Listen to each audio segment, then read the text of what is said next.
ప్రభువునందు ప్రియమైన వారలారా, మీ అందరికీ యేసుక్రీస్తు నామములో వందనాలు తెలియజేస్తున్నాను. మరి మనము సోషల్ మీడియాలో సత్యానికి వ్యతిరేకముగా క్రీస్తు దైవత్వానికి గురించి మాట్లాడుతూ యేసుక్రీస్తు కుమారుడు కాదు, దేవునికి ఆయన పుట్టినవాడు కాదు అని మాట్లాడుతూ ఉన్నారు వాక్యానికి వ్యతిరేకంగా. అలాంటి వారికి మరి కొన్ని సంగతులు తెలియవలసి ఉంది. అందుకని ఈరోజు దేవుని వాక్యాన్ని బైబిల్ నుంచి చూద్దాం. ఈ క్రీస్తు దేవుని కుమారుడు కాదు అని చెప్పటానికి వీళ్ళు ఎన్నుకున్న ఒక వక్రీకరణ ఏంటంటే, మరి యేసుక్రీస్తు వారు దేవుని కుమారుడు కాదు అంటానికి వాళ్ళు ఏం చెప్తున్నారంటే, బైబిల్లో యేసుక్రీస్తు మరియ కుమారుడు అని ఉంది, అలాగే వడ్లవాని కుమారుడు అని ఉంది, అలాగే అబ్రహాము కుమారుడు అని ఉంది, అలాగే దావీదు కుమారుడు అని ఉంది, మనుష్య కుమారుడు అని ఉంది. మరి వీటన్నిటిలో ఏది ఖాయంగా అనుకోవాలి, ఇవి ఏ విధంగా తాత్కాలికమో, యేసుక్రీస్తు దేవుని కుమారుడు అన్నది కూడా తాత్కాలికమైనదే అని చెబుతూ లోకాసువార్త 1:32లో గబ్రియేల్ దేవదూత మరియమ్మ గారికి చెబుతూ, ఆయన దేవుని కుమారుడు అనబడును అని ఉంది కనుక, అనబడును అంటే అనబడ్డాడే కానీ ఆయన దేవుని కుమారుడు కాదని వక్రీకరణ చేస్తున్నారు. దీని గురించి మనం బైబిల్లో కరెక్ట్ అయిన వివరణ చూసినట్లయితే, మత్తయి సువార్త 1:1 అబ్రహాము కుమారుడగు దావీదు కుమారుడైన యేసుక్రీస్తు వంశావళి అని రాయబడింది. ఇక్కడ యేసుక్రీస్తు వారు అబ్రహాముకు కుమారుడు ఎలా అయ్యాడు, దావీదు కుమారుడు ఎలా అయ్యాడు అంటే మనకి బైబిల్లోని దానికి ఆన్సర్ ఉంది.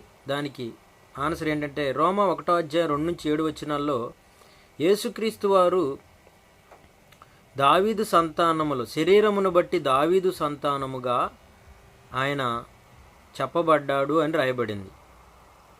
అలాగే యేసుక్రీస్తు వారు కూడా అంటాడు, ప్రభు నా ప్రభుతో సెలవిచ్చిన వాక్కు అని. దావీదు మరి యేసుక్రీస్తును ప్రభు అన్నాడు కదా, మీరు దావీదు ఆయనకి ఎలా కుమారుడు అవుతాడని ఆయన ప్రశ్నించిన మాట కూడా ఈ వక్రీకరించే వాళ్ళు చెబుతూ, ఆయన దేవుని దావీదు కుమారుడు కాదు ప్రభు అని అంటున్నారు. దావీదు కుమారుడు ఎలా, దావీదు సంతానంలో పుట్టాడు కాబట్టి ఆయన దావీదు కుమారుడు అని రాయబడింది. 2 తిమోతి 2:8 కూడా నా సువార్త ప్రకారము దావీదు సంతానములో పుట్టి అని అపోస్తలుడైన పౌలు గారు తిమోతికి పరిశుద్ధాత్మతో తెలియజేస్తున్నాడు. అలాగే హెబ్రీ పత్రిక 2:16 కూడా ఆయన శరీరమును బట్టి అబ్రహాము సంతానముగా మరి ఉన్నాడు అని చెప్పి తెలియజేయబడుతుంది. అంటే అబ్రహాము కుమారుడా అంటే శరీరములో అబ్రహాముతో దేవుడు వాగ్దానం చేశాడు, నీ సంతానము ద్వారా భూమి మీద వంశములన్నీ ఆశీర్వదిస్తానన్నాడు. కాబట్టి ఆయన సంతానములో మరి మరియమ్మ గారు కూడా ఆయన సంతానములో నుండి వచ్చింది. కాబట్టి అబ్రహాము, ఇస్సాకు, యాకోబుకు పుట్టినటువంటి 12 గోత్రాల యోధా గోత్రము నుంచే ఈమె కూడా వచ్చింది. కాబట్టి ఈమె ద్వారా యేసుక్రీస్తు వారు శరీరాన్ని ధరించుకొని లోకానికి వచ్చాడు. కాబట్టి అబ్రహాము కుమారుడుగా ఆయన చెప్పబడటంలో శరీరాన్ని బట్టి కరెక్టే, దావీదు కుమారుడుగా చెప్పబడటం కూడా వంశమును బట్టి కరెక్టే, మరియ కుమారుడని చెప్పబడటం కూడా కరెక్టే, యోసేపు కుమారుడిగా ఎంచబడేనండి. ఎంచబడేనంటే యోసేపు మరియమ్మ గారికి భర్తగా ఉన్నాడు కాబట్టి, ఈయన పరిశుద్ధాత్మతో యేసుక్రీస్తు వారు పుట్టాడు కాబట్టి, యోసేపు ఆమెకు భర్తనుగా కాబట్టి తండ్రిగా ఎంచబడ్డాడు అంతే. అది కూడా అలాగే రాయబడింది, తండ్రి అని రాయబడాలి, తండ్రిగా ఎంచబడ్డాడని. ఇలా వడ్లవాని కుమారుడు కాదా, ఇవన్నీ కూడా బైబిల్లో యేసుక్రీస్తు వారు శరీరంతో భూమి మీద జీవించిన కాలంలో ఇవన్నీ వాస్తవాలే. ఇవన్నీ మనం కాదన్నాం అనుకోండి, మత ఛాందసవాదులు ఏమంటారు, ఆయనకి చరిత్ర లేదు భూమి మీద అని చెప్పేసి కొట్టిపారవేసేస్తారు. కాబట్టి ఆయన చరిత్రపరంగా ఆయన భూమి మీద ఉన్నాడు, జీవించాడు, మానవుల కోసం ఆయన పుట్టాడు, మరి చనిపోయాడు రక్షణ కోసం, సమాధి చేయబడి తిరిగి లేచాడు. ఇవన్నీ కూడా ఆధారాలతో కావాలి. కాబట్టి అబ్రహాము కుమారుడుగా, దావీదు కుమారుడుగా, చెప్పబడటం జరిగింది. మరియ గర్భాన జన్మించటము జరిగింది. యేసుక్రీస్తు వారు మరి ఆయన పునరుద్ధానుడై తిరిగి లేచిన తర్వాత కూడా ఆయన ఎలా పిలువబడ్డాడు?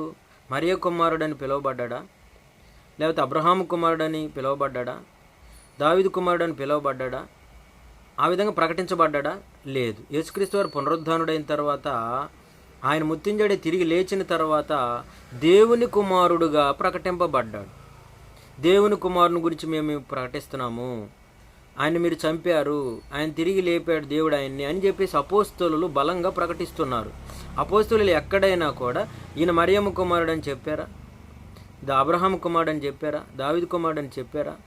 వడ్లవాని కుమారుడు అని చెప్పాడు? అలా చెప్పలేదు. ఎందుకు?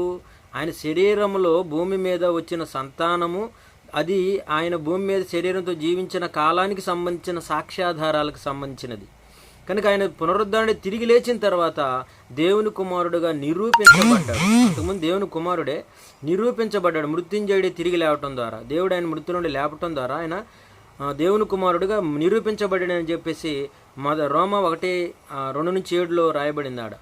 సో నా స్వార్థ ప్రకారము దావీదు సంతానంలో పుట్టి ఆయన మరి శరీరమును బట్టి దావీదు సంతానముగాను, మరి మృత్యుంజయుడే తిరిగి లేవటం బట్టి, మృతుల నుండి లేపబడటం బట్టి ఆయన దేవుని కుమారుడుగా నిరూపించబడెను అని చెప్పేసి అక్కడ రాయబడింది. కాబట్టి ఈ విషయాలను బట్టి మనం అర్థం చేసుకోవాల్సింది ఏంటంటే, యేసుక్రీస్తు దేవుని కుమారుడు అయితే శరీరాన్ని ధరించుకున్నప్పుడు ఆయన ఆ శరీర సంబంధమైనటువంటి ఆ బంధాల గురించి భూమి మీద బలమైన సాక్ష్యం కోసం అబ్రహాము కుమారుడు, దావీదు కుమారుడు, మరియ కుమారుడు అని ఇలాగ మనిషి కుమారుడు అని చెప్పబడటం జరిగింది. ఇవన్నీ వాస్తవాలు. ఇక యేసుక్రీస్తు తిరిగి లేచిన తర్వాత ఆయన ప్రకటించబడింది మరి దావీదు కుమారుడు అని ప్రకటించబడలేదు, అబ్రహాము కుమారుడు అని ప్రకటించబడలేదు. అంటే ప్రకటించడం ఆయన వాళ్ళ సువార్త ప్రకటనలో దేవుని కుమారుడుగానే ప్రకటించబడటం జరిగింది.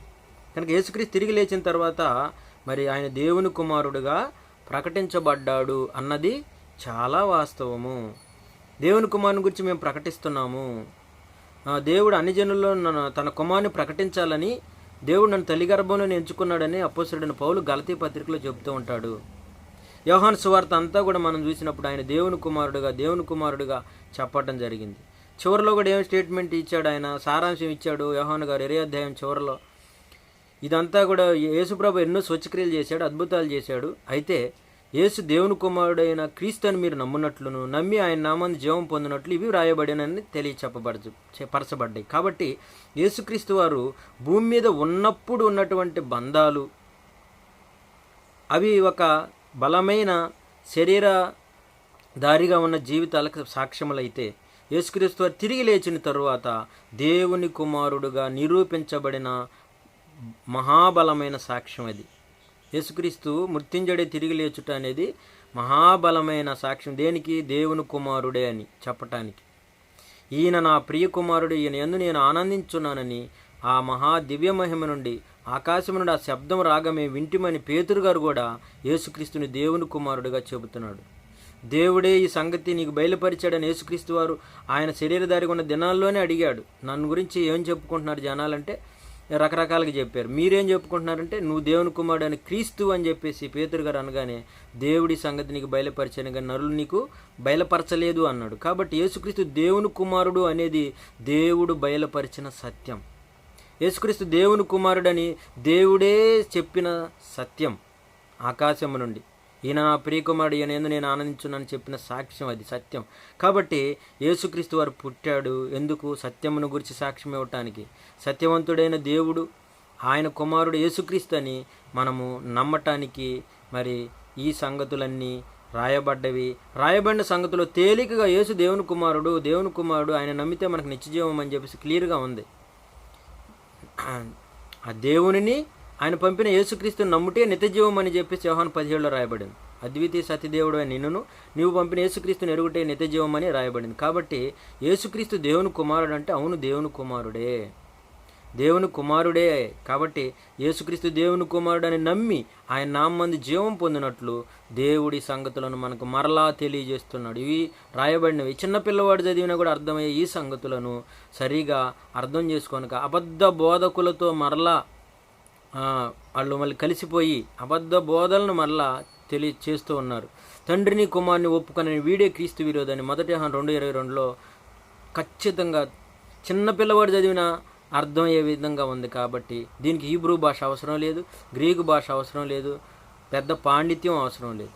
చదువుకున్న ప్రతి ఒక్కరూ బైబిల్ని కొత్త నిబంధన పరిశీలనతో ఆలోచించి మంచి మనసుతో చదివితే యేసుక్రీస్తు దేవుని కుమారుడని అర్థమవుతుంది. కాబట్టి యేసుక్రీస్తు దేవుని కుమారుడని నమ్మి ఆయన నామందు జీవం పొందండి, ఆయన లోకానికి ప్రకటించండి, నిత్య జీవాన్ని స్వతంత్రించుకోండి. దేవుడి మాటలు దీవించునుగాక. అందరికీ వందనాలు.